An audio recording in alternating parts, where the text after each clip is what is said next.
All right, now we are on to Chapter 3, Subjective Reality. And this is from my book, The Purpose of Life, A Brief Scientific and Magical Approach for the Zodiacal Age of Aquarius, by me, Bridget Corns. So Chapter 3, Subjective Reality. Life and the data that you encounter is fundamentally neutral.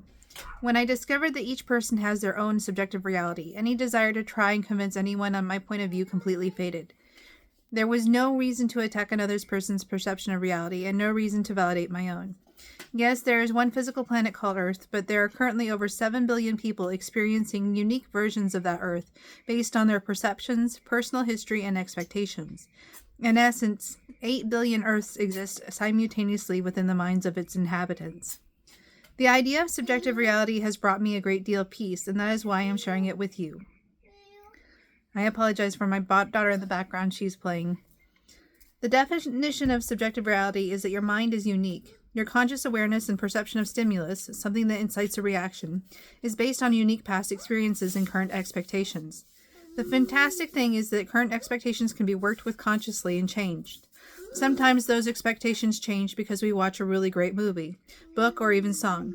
Other times it can be as a direct result of journaling and examining a reaction to a life event. For example, my husband and I experience a cup of coffee very differently. We can both weigh the cup of coffee and receive the same result. We can measure the volume of the cup of coffee and receive the same result. We can agree on how it was brewed and repeat the brewing method down to the finest detail if we want. However, upon tasting the cup of coffee, we have totally different responses. I appreciate the nuances of the flavor of the coffee, determining if it is sweet or bitter, and sometimes I can tell which region it came from without looking at a label. My husband, on the other hand, thinks that all coffee tastes the same, and all of it is gross. We both had the same exact experience up until the moment that we tasted the coffee and experienced totally different results.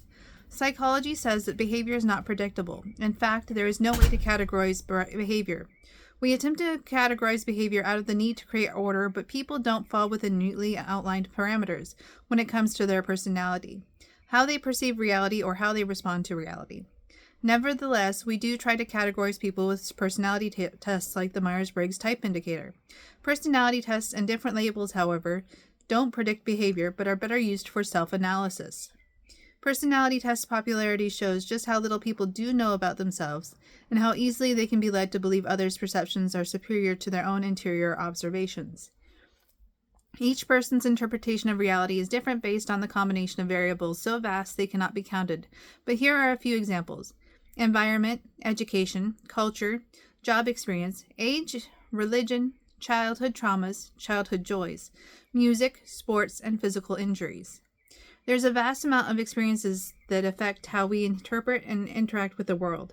I was watching a TED Talk recently where a professor of neuroscience from the University of Sussex in England was talking about how we perceive all of us are walking around hallucinating. I think that is a very interesting way to describe creating our own subjective realities. The brain, he explained, is just making its best guesses as to what it is perceiving through our 5 senses. This is why when we look at optical illusions, they can trick our eyes. He stated that when a bunch of people agree on a hallucination, we call it reality. Reality is a consensus that we create by shared goals and experiences, even when it involves something as simple as a cup of coffee. We might not all have the same reaction to the cup of coffee, but we can agree that it exists, the region it came from, and the roasting process it went through. One of the things that blew my mind when learning about the subjective nature of reality is that society dictates and decides what is normal, acceptable behavior and what is not. One community may find a particular type of behavior totally acceptable, and a few blocks over it is viewed as a nuisance. In fact, one of my favorite heroes, Carl Jung, has this famous saying, "The psychotic drowns in the same waters that the mystic swims in delight." This is made even more interesting when it becomes clear Jung was a mystic who studied alchemy and astrology. Each of us builds our own subjective world within our own mind. My world is completely based on my personal past and is probably dramatically different than yours. That doesn't make us opposing forces in the world, just people who are different that can learn from one another. 2 women living in rural Pennsylvania may be similar, but the self-created worlds they live in is dramatically different than the one experienced by a woman in Syria. Yes, you could argue that it's really the government in the United States that creates the reality that the rural Pennsylvanians live in, or their governor, or down to the school teachers they may have had, or their parents. But at the end of the day, once a person reaches about 18 years of age, they are entirely responsible for the world they create and have equal ability to change their perception of that world. Maybe they cannot change certain factors, but they absolutely can change their behavior and perception. My past experiences create what I expect to see in the world. My mind processes that data that my senses pick up from my environment according to what I expect. If I pick up an apple, I expect it to be firm with a roundish shape. Sometimes it's not so firm because it's rotten, and that surprises me, but that is still within the realm of my expectations. Let's go back to that cup of coffee. I have the experience of interpreting the flavor based on different categories because I was taught how to do that when I worked for a coffee company.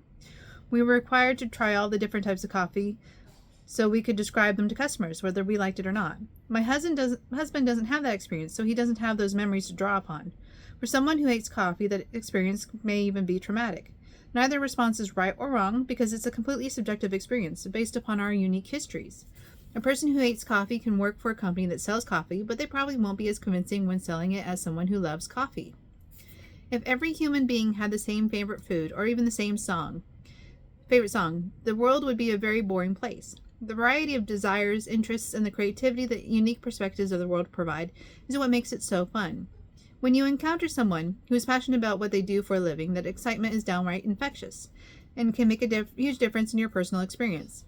At the same time, we have to be aware when we are drinking the communal Kool-Aid and getting into a situation like the unfortunate victims of the People's Temple movement. Such situations can happen in a non-spiritual environment, giving rise to groupthink. Unique histories forming unique expectations create totally different realities. One reality is not better than another. There is no reason to be jealous or try to take someone else's reality for our own. Instead, scientists have been studying identical and fraternal twins for over 40 years, trying to find environmental causes for differences in behavior, but have failed to draw any conclusions. Even two people with the same exact genes and environment have very different subjective realities.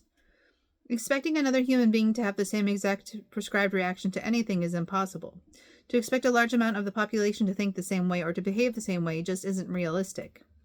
There is no way to convince another person that your unique view of reality is superior. Even our legal system knows that people who see the same crime may give very different accounts. Legally, this is called memory bias. Even people who are trained to be a good witness can get things wrong. That's one of the reasons why the United States based the justice system on a jury of imperfect peers instead of a solitary individual. Even our memories are based on our expectations and biases. This is why people can have very different opinions when interpreting the news. The person reporting it is doing so based on their biases.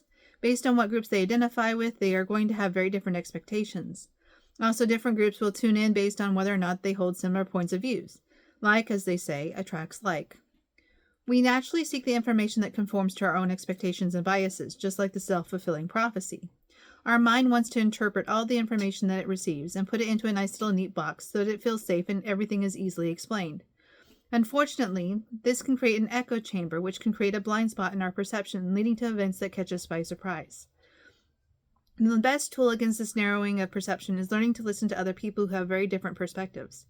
At first, you'll probably experience something called cognitive dissonance.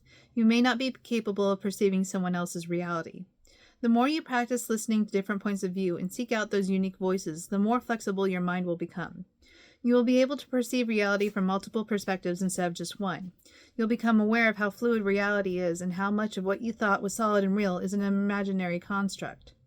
Even more interesting is you can start to perceive how the imaginary construct can change and how quickly that change can happen if people let go of their bias and perceive what we do have in common. Humanity will never agree or have the same beliefs about everything, but we have far more in common with one another than things that make us different. Depending on where we live on the planet alone, we have very different needs. A member of an isolated tribe in Amazon has very different needs in their day-to-day life than I do, but we can have similar mystical experiences when using ayahuasca. When we share this common perspective and use it in daily life, it produces far less conflict. Well, here is a wonderful quote by Edgar Cayce. The spirit is the life, mind is the builder, the physical is the result. We use our mind to build the results that we see in life. It is entirely our responsibility and within our ability to change by simply learning to think a little differently. Often this happens in small adjustments over a very long period of time, but it can occur in a very condensed period of time if we dedicate ourselves to self-examination and self-improvement. That old Hermetic saying, know thyself, contains a lot of wisdom and is not something most people are capable of or even interested in achieving.